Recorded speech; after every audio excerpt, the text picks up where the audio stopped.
Assalamualaikum warahmatullahi wabarakatuh. Perkenalkan, nama saya Lia Andrianti dengan NIM A2822773, teori 6 dari jurusan S1 Farmasi Fakultas Farmasi Universitas Setiabudi.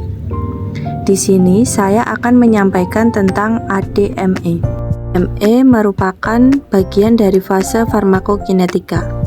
Fase ini berperan dalam ketersediaan obat untuk mencapai jaringan, sasaran atau target atau reseptor sehingga dapat menimbulkan respon biologis.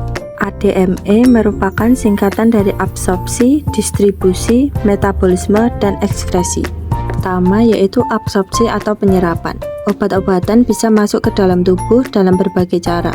Dengan mereka diserap ketika mereka melakukan perjalanan dari berbagai rute pemberian ke dalam sirkulasi tubuh. Beberapa cara yang paling umum seperti oral, intramuskular, subkutan, intravena, transdermal. Adapun faktor-faktor yang mempengaruhi absorpsi yaitu kelarutan, pH, tempat absorpsi, dan sirkulasi darah. Faktor yang mempengaruhi absorpsi. Yang pertama, kelarutan. Kecepatan melarut dari suatu obat akan menentukan kecepatan absorpsi obat. Yang kedua, pH. Derajat keasaman atau kebasahan obat yang bersifat asam lemah akan mudah menembus membran sel pada suasana asam atau obat relatif tidak terionisasi. Yang ketiga, tempat absorpsi. Obat dapat diabsorpsi pada kulit, dan mukosa, lambung, dan usus halus. Yang keempat, sirkulasi darah. Obat baiknya diberikan pada daerah yang kaya akan sirkulasi darah. Pemberian melalui sublingual lebih cepat diabsorpsi dari subkutan. Tahap kedua yaitu distribusi. Merupakan proses di mana obat berada dalam cairan tubuh dan jaringan tubuh. Kecepatan distribusi dipengaruhi oleh aliran darah, afinitas obat pada jaringan dan protein, serta fungsi kardiovaskuler. Organ seperti jantung, ginjal, dan hati yang mendapat suplai darah lebih banyak atau cepat akan menerima obat lebih banyak dan cepat dari organ lain seperti tulang dan abses. Lama langkah ini, efek samping dapat terjadi ketika obat memiliki efek dalam organ selain organ target.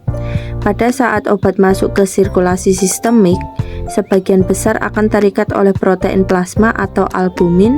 Ikatan ini membentuk molekul besar sehingga tidak dapat menembus membran. Hanya obat bebas yang mencapai sasaran dan mengalami metabolisme sehingga mudah diekskresikan. Berkurangnya obat bebas atau tidak terikat akan menyebabkan pelepasan obat yang terikat oleh protein, jadi terjadi keseimbangan yang dinamis. Tahap ketiga yaitu metabolisme. Setelah obat telah didistribusikan ke seluruh tubuh dan telah melakukan tugasnya, obat akan pecah atau dimetabolisme. Hati adalah organ yang penting yang bekerja terus-menerus.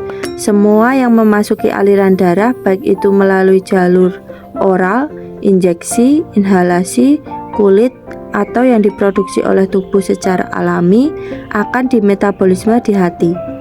Proses biotransformasi yang terjadi di hati dilakukan oleh protein dan enzim.